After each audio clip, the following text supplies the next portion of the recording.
18! Blue team said hot, hot! Kill, kill, kill, kill! Blue 18 says it out!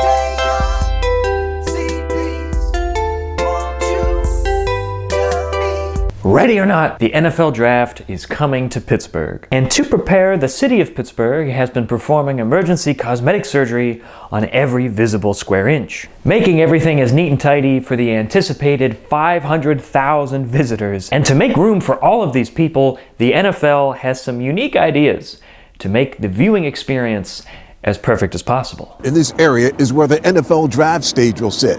But in order for that to happen, many of these trees here will have to come down to make room for the NFL draft stage. They're cutting down the trees? The NFL removed 86 trees to make room for the draft stage that will be located outside of Acrisure Stadium. Why wouldn't you hold it in the thing that we've already built to hold these type of things? Well, because there is supposed to be 500,000 people coming to the draft. And because of where they want people to stand, they had to remove the trees so they could see the stage. Okay, I followed the logic of why the trees were removed. Now, although the city has been preparing for the draft for the last year-ish, these type of details were not really pushed into the public eye for obvious reasons. But here's the city forester actually describing that deforestation is a part of the NFL draft. I think we fared better than some of the other NFL draft cities when it comes to the tree replacement. Super sad, but it's also super exciting. What could be more American than coming to a place you've never been before,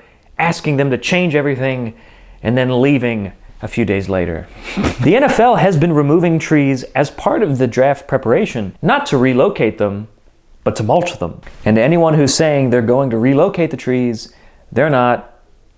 They have been here's the stumps. And look, it's not like the NFL's not gonna replace the trees. Pittsburgh actually got a unique deal. Where some host cities received a tree-for-tree deal, Pittsburgh is going to be treated differently. She says the city will get an inch-for-inch replacement instead of a tree-for-tree. But what does that mean? And instead of 57 trees going back, we're going to be getting the inches of those 57 trees, which is over 500 inches, which means that we'll be able to plant back approximately 200 to 250 new trees. It still doesn't seem fair because there is a huge difference between a mature tree and a little sapling. Right? There's a difference in value.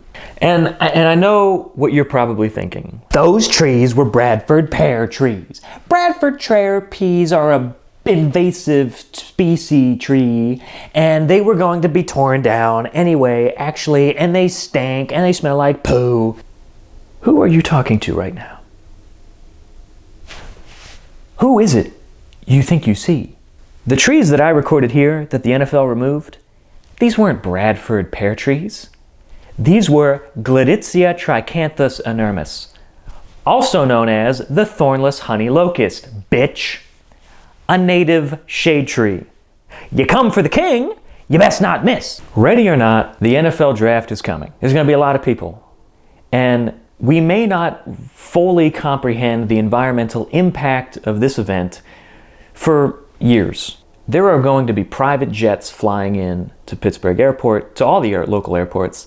There's going to be hundreds of additional cars. And when a city that is already struggling to pass national air quality standards increases its emissions at a rapid rate, we're really going to be missing those 86 trees.